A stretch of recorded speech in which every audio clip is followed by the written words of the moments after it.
Om.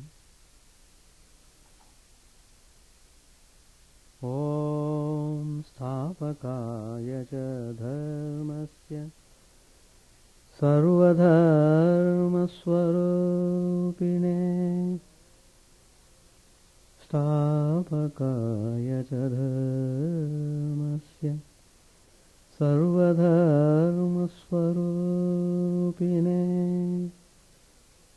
Avatara Varishtaya Ramakrishna Te Namah Asato Ma Sadgamaya Tamaso Ma Jyotirgamaya Mrityormamritangamaya Om Shanti Shanti Shanti. Let us offer our salutations to Sri Ramakrishna, the embodiment of all religions, the Supreme God Incarnate, who came to establish religion universal. Let us pray to Him to lead us from the unreal to the real, to lead us from the darkness of ignorance to the light of knowledge, to lead us from death to immortality.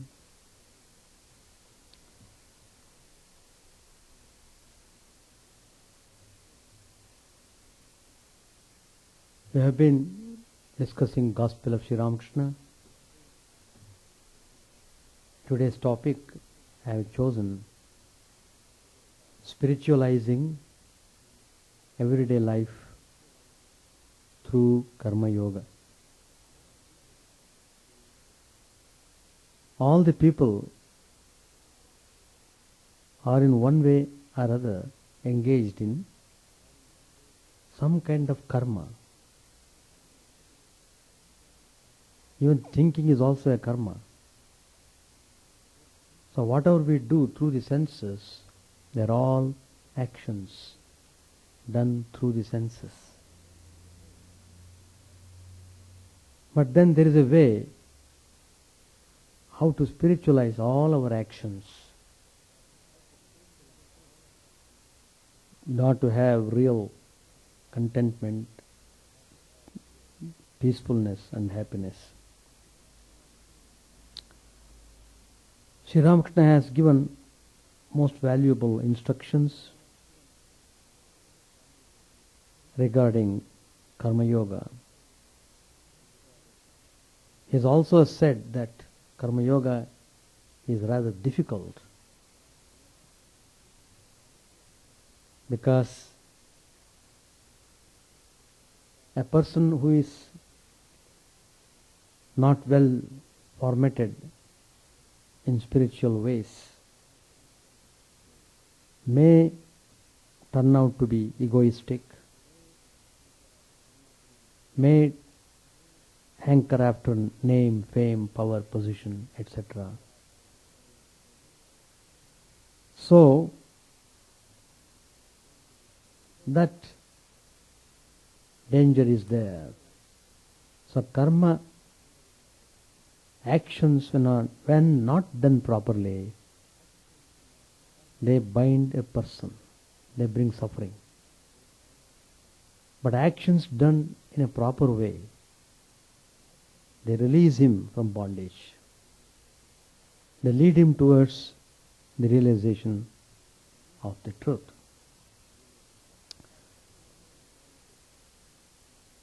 Lord Krishna also has dealt with this subject Karma Yoga in Bhagavad Gita. And Swami Vivekananda also has given talks on Karma Yoga. They are all very uplifting. Only we should read them, apply them in our life. Sri Ramakrishna has said in the Gospel, what is Karma Yoga? He said, work with detachment is Karma Yoga.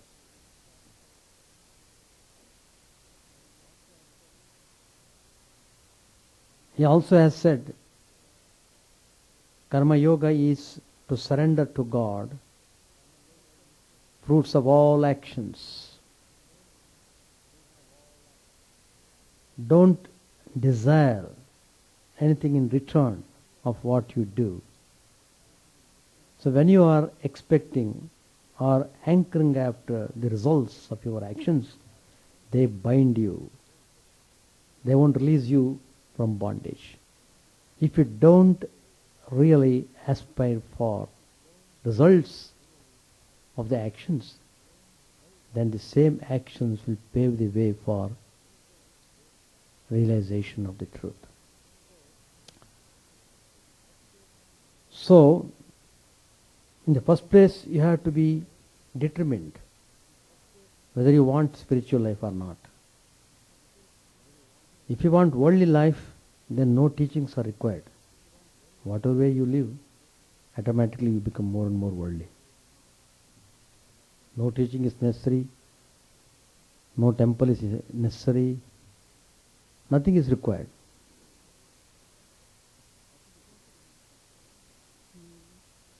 Again, Sri Ramakrishna says,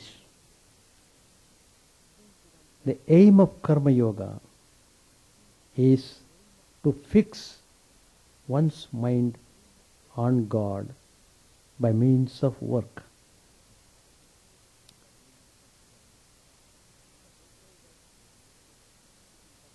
If a householder performs his duties in the world in a spirit of detachment,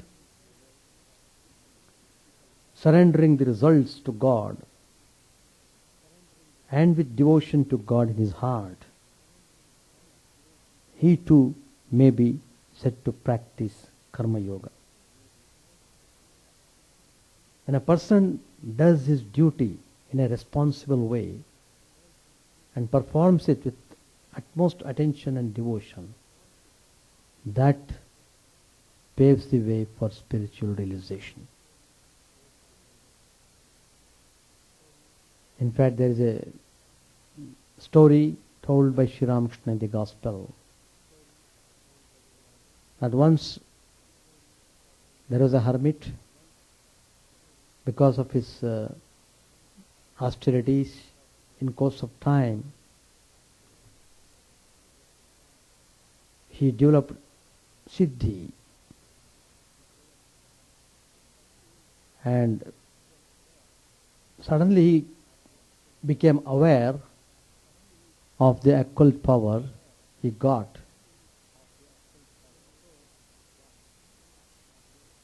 So, one day, one elephant was going on the path,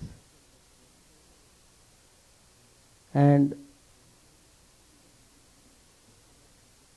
he simply said, "Let it die." Immediately it died. So immediately he became aware of his power. Well, I have become a yogi. Like that he thought. Then he went to one of the homes for taking bhiksha. He called out the housekeeper to give him some food. But the lady in the house was engaged in her duty towards her husband. So she took some time to come. But this hermit was very impatient. Moreover, he got that siddhi, so he had become egoistic also. I have got that power. The tendency of the power is to use it, good or bad. Keep on using it. That is the tendency. And 2-3 times he shouted.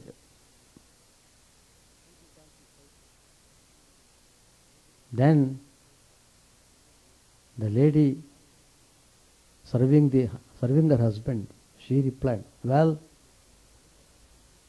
I am not the elephant whom you have killed by your power." And he was amazed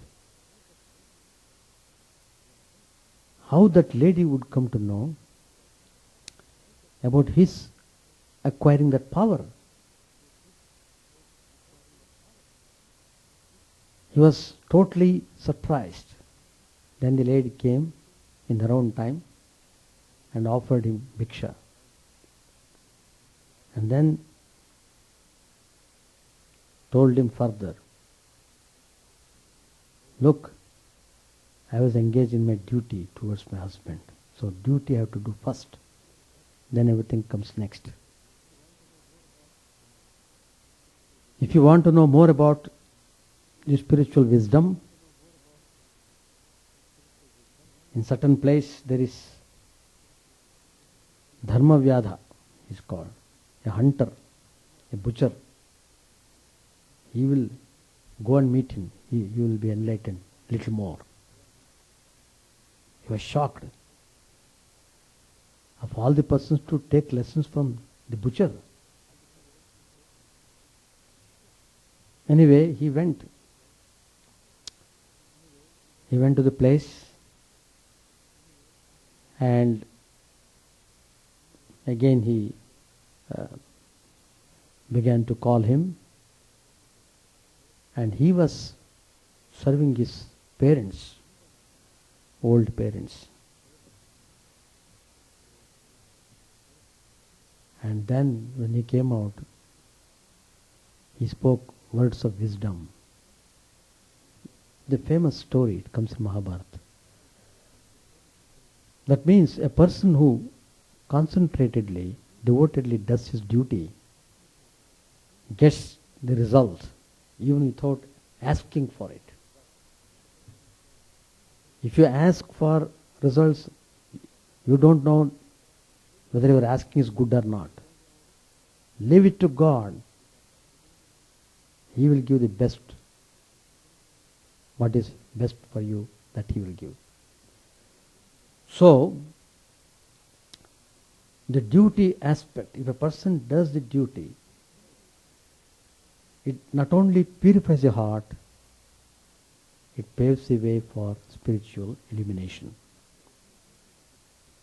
So Sri Ramakrishna said, he too may be said to practice karma yoga. Further, if a person performs worship, japa, and other forms of devotion,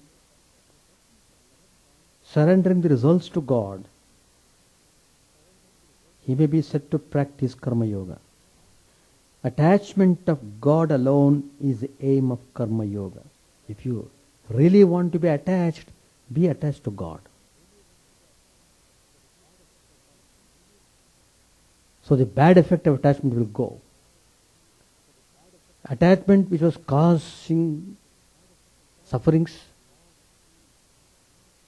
would pave the way for liberation. Turn the attachment towards God. Be attached to God. Be devoted to God. Again Sri Ramakrishna says, performing acts of worship, pilgrimage and service to living beings, following Guru's instruction, is karma yoga. So it has been well defined, and Sri Ramakrishna also has mentioned that it is rather difficult in Kali Yuga. And Sri Ramakrishna suggests in Kali Yuga, Bhakti Yoga is most suitable. Well, people mostly are Rajasic temperament. They want to do something. So, we need to know different aspects of karma yoga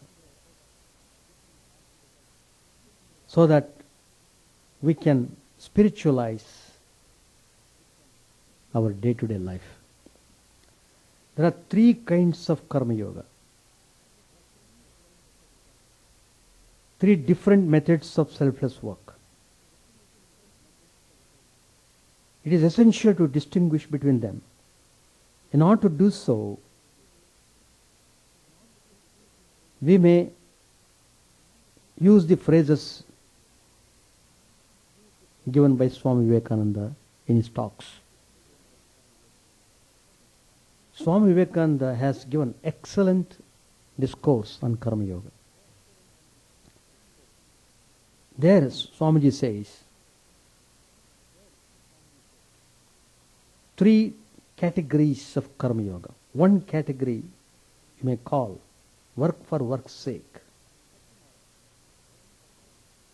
Second one, work as worship. And third, work with detachment. These will serve as aphorisms of the central element in each approach and as useful labels for reference. Doing work for work's sake is the first kind of karma yoga. Work done not for ego gratification,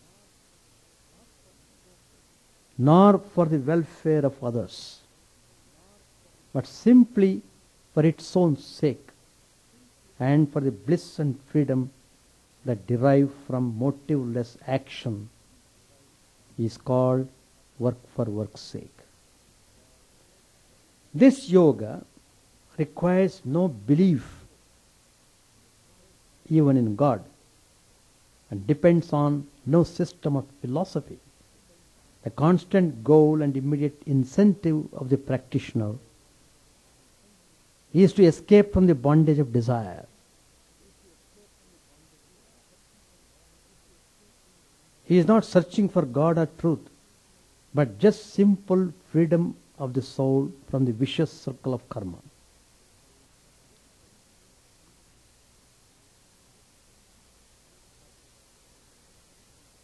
Lord Krishna says in the Bhagavad Gita, Asaktam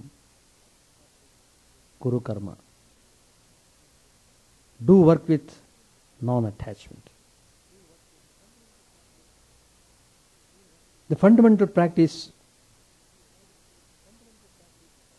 is to eradicate selfish desire by the power of will and the exercise of concentration on the work at hand. The primary motivation for all human activity is desire. And yet it is the tragedy of human life that work done under the compulsion of desire generates suffering. It is not only in the consequences of such work that the suffering lies, but in the selfish action itself. The word desire signifies a condition of want, tension, emptiness, and longing for fulfillment. As the number and intensity of desires increase, one's happiness decreases in direct proportion. The more the desires you have, the less you are happy. The generality of men believe that peace and fulfillment come through the satisfaction of desires, but this can never be. The passions are not satisfied by gratification, but only increase the more, like a fire which burns brighter when clarified butter is poured upon it. The karma yogi, recognizing that selfish desire creates suffering and can never be alleviated by enjoyment, resolves to renounce it once and for all. Work for work's sake refers to those activities done without desire for the results. How does one go about doing such work? What's the method of practice? The first injunction is avoid situations which create, awaken, or foster the growth of selfish wants. We have to constantly avoid being motivated by personal inclination, desire, or passion. All this requires an effort of will. In other forms of Karma Yoga, the practitioner would invoke the thought of God or self to help him rise above desire systems. But the pure Karma Yogi, not relying on either of these concepts, can only exercise his willpower.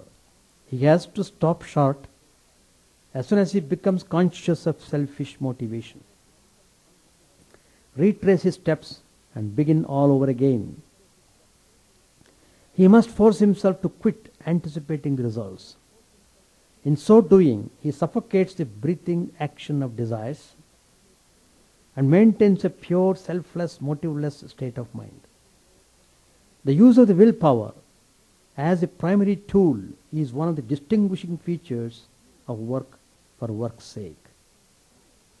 The pure Karma Yogi relies not on God's grace or on any power outside himself, but only on his own self-effort and self-resolve. In addition to the negative practice of preventing the desires from arising and translating themselves into overt behavior, the worker for work's sake engages in a more positive effort, the studied development of mental concentration. The exercise of concentration or paying attention to the work at hand is a very effective means of cultivating desirelessness. In the long run, the man of concentration becomes desireless, for desires no longer have any base of dissatisfaction on which to operate. When the mind becomes unified and the will one-pointed, a tremendous searchlight of concentration is brought to bear on the matters of immediate concern. The smallest task becomes illumined.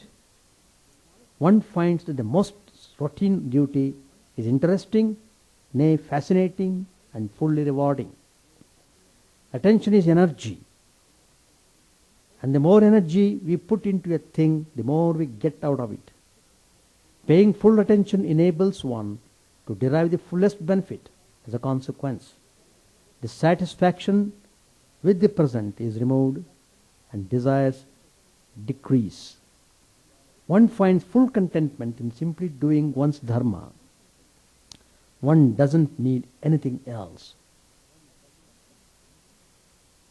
Work for work's sake, in its teaching of concentration as a primary means, aligns very well with the Buddhist practice of right mindfulness or meditation in action. It is simply the practice of being here now, of living in the present moment with the fullest awareness. The majority of our mental life today is filled with empty intellectualism, hopes and expectations, dreams of the future, and fond reminiscences of the past. Living thus in a world of imagination, we are unmindful of the immediate reality before us and go through life as one asleep. The practice of right mindfulness requires one to live in the present and concentrate fully on the current events of life. The person who is able to do so is a saint or sage. He resembles the ordinary man in his outward activities, but differs radically in his state of mind. This much is stated in a dialogue from the Zen tradition. A distinguished teacher was once asked, "Sir, do you ever make any effort to get disciplined in the truth?" "Yes, I do," he said. "How do you exercise yourself?" The saint answered, "When I am hungry, I eat. When tired, I sleep." Question: But this is what everybody does. Can they be said to be exercising themselves in the same way as you do? No. Why not? The saint answers, because when they eat, they do not eat, but are thinking of various other things, thereby allowing their minds to wander and become disturbed. When they sleep, they do not sleep, but dream 1,000 dreams. That's why they are not like myself. The wise man who lives in the present moment, concentrating fully on the work at hand, and never acting under the compulsion of selfish desire, enjoys spiritual freedom. He lives as a master and not as a slave. He does his work for work's sake, his duty for duty's sake, and thus exemplifies the highest ideal of Karma Yoga. The second variety of Karma Yoga, the second type of Karma Yoga, is called work as worship. It is suitable primarily for a person of devotional temperament, for it describes the manner in which a devotee of the personal God does his daily duties. The devotee places himself in the role of the servant and offers up all the actions of body, speech and mind to the divine. He dedicates himself to doing God's work. The life's goal of the worshipper is union with the personal God. His motivation for work is a longing for God realization. By consecrating all of his life's activities, the devout Karma Yogi effaces the small selfish ego and grows in divine love. For those who believe in and feel devotion for some chosen ideal of God, doing work as worship is the best way to spiritualize everyday life. The ritualistic worship of God has been carried on through millennia. Lord Krishna says in the Bhagavad Gita, he is the one who he is one to teach that worship should not be confined to the church or temple's shrine, but must be extended to include all activities. Every duty of our daily life can be transformed into an act of worship. Any act of karma can be consecrated and laid at the feet of the Lord. The essential ingredient in work as worship is the attitude of the workman. He must cultivate the feeling of self-surrender in all that he does. He must come to regard himself as an instrument or servant of God. The primary tool in generating this attitude is the offertory prayer. Offertory prayer may take simple or elaborate forms, but it is a simple sentence of dedication, repeated with religious fervor, that is the most effective. Offertory prayer is not the same as japa or the repetition of God's name. The purpose of the prayer is not to concentrate the mind on God, but rather to evoke an attitude of self-sacrifice. Our intention is not simply to think of God. This is the purpose of meditation, not work. We want rather to concentrate on the work, to purify our motive and dedicate each phase of the activity to God. Work as worship revolves around the ideal of the personal God.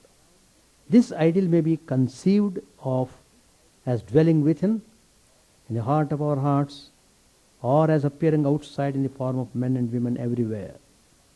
The idea of God is in heaven, or the mystical Christ consciousness within, will be appreciated by all devotees, but the other God, man, is often ignored. The Indian philosophy of monism alone provides the rationale for identifying man with God and enables one to equate the service of man with the highest spiritual worship. As soon as one recognizes man as God, there will be a definite natural and spontaneous inclination to render personal service. We do so in whatever way the occasion demands. The hungry man should be provided with food, the ignorant man with education, the spiritual seeker with religious teaching. Everyone can be served at one level or another. Giving directions to a tourist or even a kind smile to a despondent friend can be a form of worship. This idea of man worship is an entirely new thing.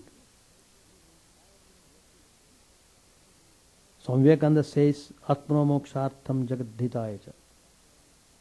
For the realization of the self, serve the humanity.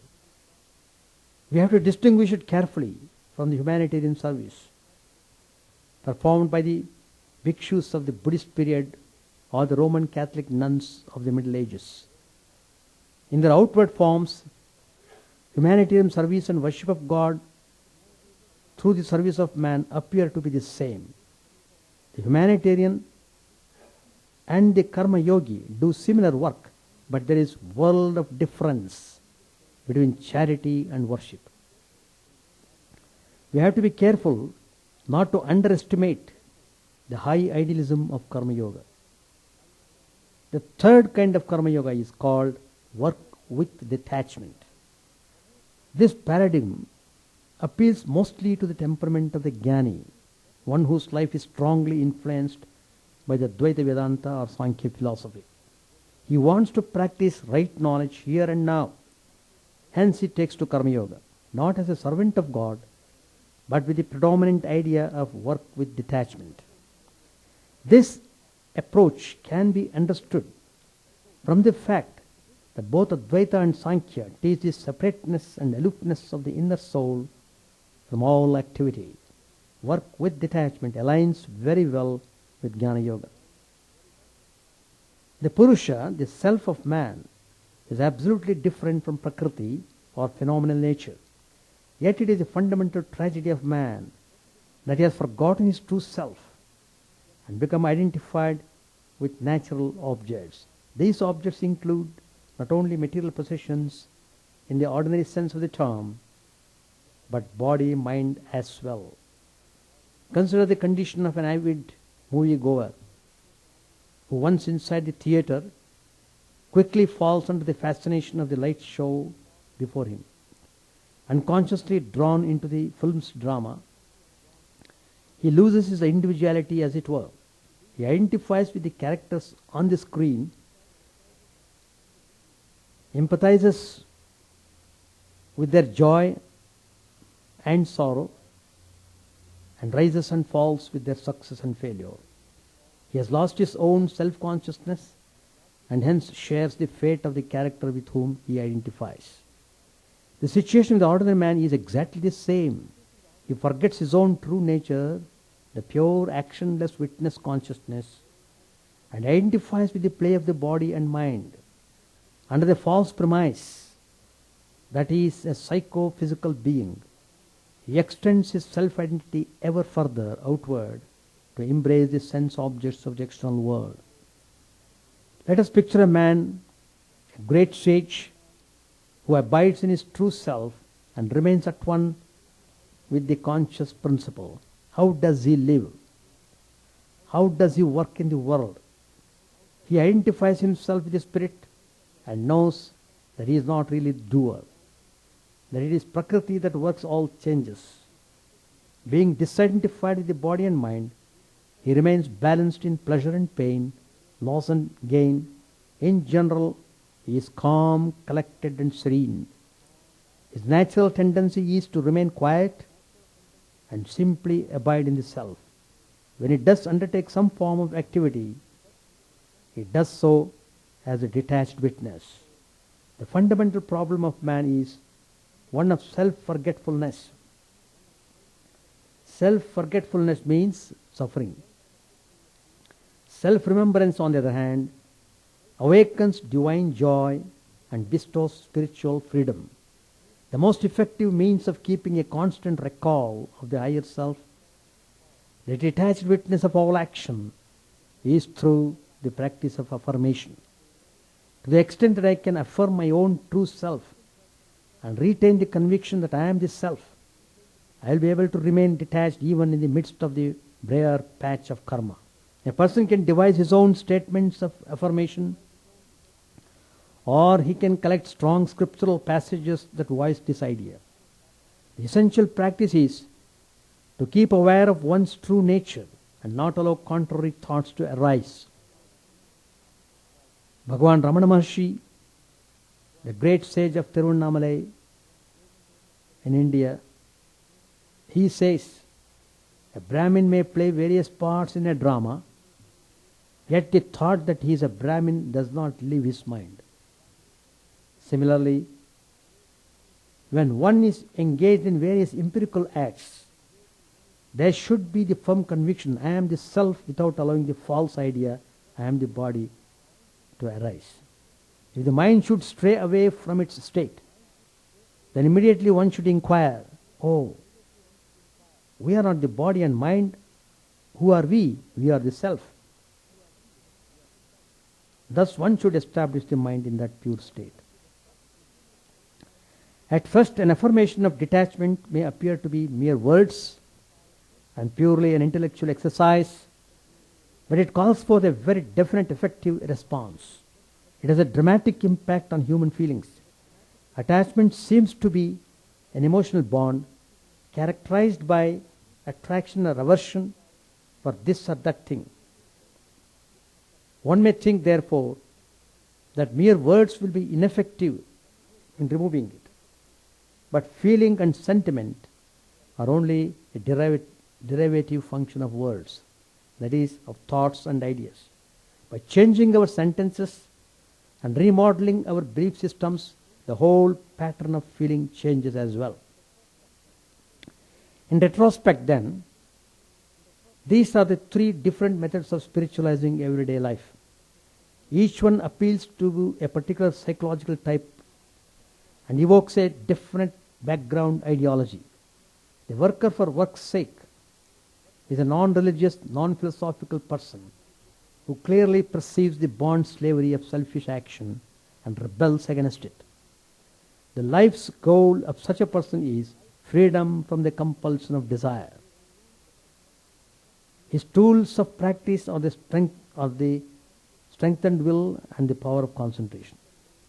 The man who does work as worship is primarily a devotee. His life's goal is to render selfless service to his chosen ideal, to grow in divine love through self-sacrifice. His main concern in all activities is the cultivation of the spirit of dedication through the offertory prayer. The Jnani is the third type. His goal is self-knowledge, and his primary discipline is to break its all attachments and remain as a witness of actions. His most useful means of retaining self-knowledge is the affirmation of detachment. It is important to distinguish these three methods of karma yoga.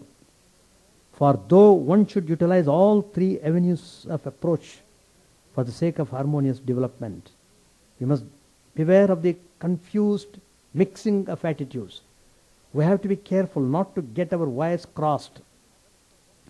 While practicing work for work's sake, for instance, one should not bring in the attitude of the worshipper.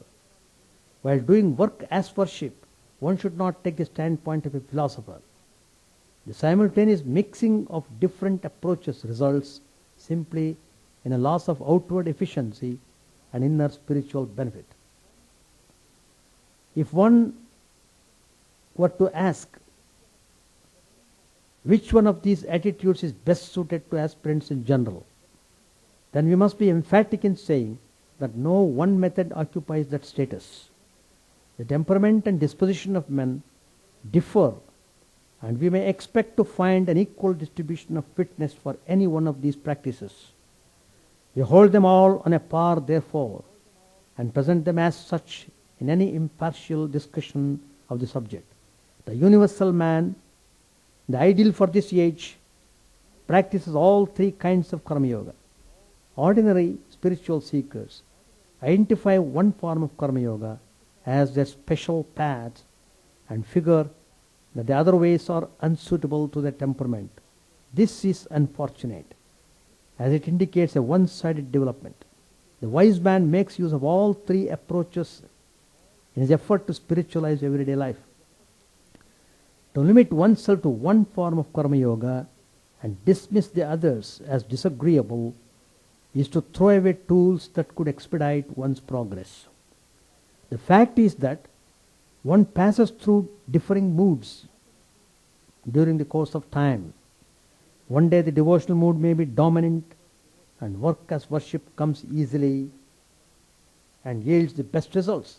On another day, however, that mood may change. One finds oneself without devotional feelings and inclined toward analytical reason. On that occasion, we need not suspend our sadhana, but can assume the role of the jnani and do work with detachment. The three kinds of spiritual work are complementary and mutually supportive. Optimum growth requires that we incorporate all the methods into our transmission and shift smoothly from one gear to another as the traffic requires. Only then will we come to exemplify the highest ideal of karma yoga. So, there's a definite way of doing things, utilizing our senses, organizing the thoughts, and doing self-effort in a systematic way. Chapter 47, the Master's training of his devotees, Master's training of his disciples. Monday, October 26, 1885. It was about 10 o'clock in the morning when M arrived at the Shampukur house on his way to Dr. Sarkar to report the Master's condition. Dr. Sarkar had declared the illness incurable. His words cast gloom over the minds of the Master's devotees and disciples. With unflagging devotion and zeal, they nurtured the patient, their teacher, guide, philosopher, and friend. A band of young disciples, led by Narendra, was preparing to renounce the world and dedicate their lives to the realization of God and the service of humanity.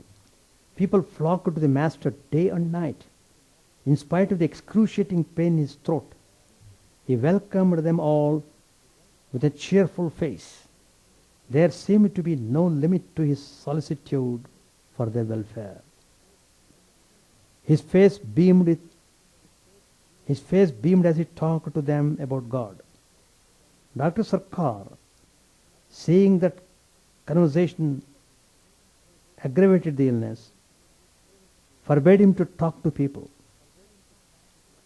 "You must not talk to others," the physician had said to the Master, "but you may make an exception in my case." Sarkar is telling. The doctor used to spend 6 or 7 hours in Sri Ramakrishna's company, drinking in every word that fell from his lips. Master said, "I am feeling much relieved. I am very well today. Is it because of the medicine? Then why shouldn't I continue it?" Yam said, "I am going to the doctor. I shall tell him everything. He will advise what is best." Master said, "I have not seen Purna for 2 or 3 days. I am worried about him." Yam said to Kali, "Why don't you see Purna and ask him to come?" Kali said, "I shall go immediately." Master said to Yam, "The doctor's son is a nice boy. Please ask him to come." Yam arrived at Dr. Sarkar's house and found him with 2 or 3 friends. Doctor said to Yam, "I was talking about you just a minute ago. You said you would come at 10. I have been waiting for you an hour and a half. Your delay has made me worry about Sri Ramakrishna." To a friend, he said, "Please sing that song."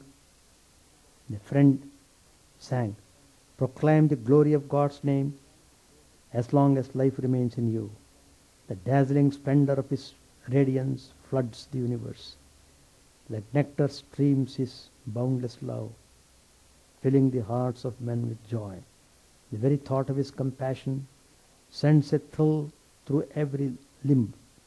How can one fittingly describe him. Through his abounding grace, the bitter sorrows of this life are all forgotten instantly. On every side, on land below, in sky above, beneath the seas, in every region of this earth, men seek him tirelessly, and as they seek him, ever ask, where is his limit? Where is his end?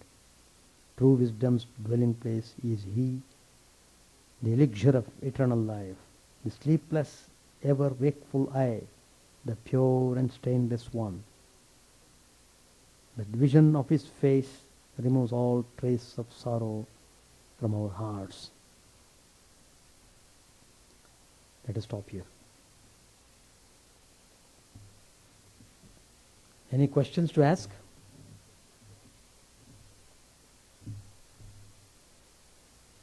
Chant the name of the Lord and His glory unceasingly, that the mirror of the heart may be wiped clean, and quench that mighty forest fire, worldly lust raging furiously within.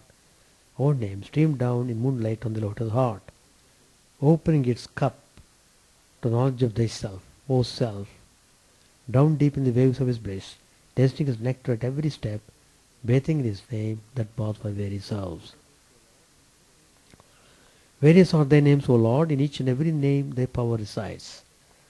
No times are set, no rites are needful for chanting of thy name. So vast is thy mercy. How huge then is my wretchedness, who find in this empty life and heart no devotion to thy name. O my mind, be humbler than a blade of grass. Be patient and forbearing like a tree. Take no honor to thyself, give honor to all. Chant unceasingly the name of the Lord. O Lord and soul of the universe, mine is no prayer for wealth retinue. The playthings of lust or the ties of fame. As many times as I may be reborn, grant me, O Lord, a steadfast love for thee. A drowning man in this world's fearful ocean is thy servant, O sweet one. In thy mercy, consider him as dust beneath thy feet. How I long for the day when an instant's separation from thee, O Lord, will be as 1,000 years, when my heart burns with its desire, and the world without thee is a heartless void. Prostrate at thy feet let me be, in unwavering devotion, neither imploring the embrace of thine arms, nor bewailing the withdrawal of thy presence, though it tears my soul asunder. O thou who stillest the hearts of thy devotees, do with me what thou wilt, but thou art my heart's beloved, thou and thou alone. O Lord, lead us from the unreal to the real, lead us from darkness to light, and lead us from death to immortality. May all be free from dangers, may all realize what is good, may all be actuated by noble thoughts, may all rejoice everywhere. May all be happy, may all be free from disease, may all realize what is good, may none be subject to misery. May the wicked become virtuous, may the virtuous attain tranquility, may the tranquil be freed from bonds, may the freed make others free. May good betide all people, may the sovereign righteously rule the earth, may all beings ever attain what is good, may the worlds be prosperous and happy. May the clouds pour rain in time, may the earth be blessed with crops, may all countries be freed from calamity, may holy men live without fear. May the Lord, the destroyer of sins, the presiding deity of all sacred works, be satisfied, for he being pleased, the whole universe becomes pleased, he being satisfied, the whole universe feels satisfied.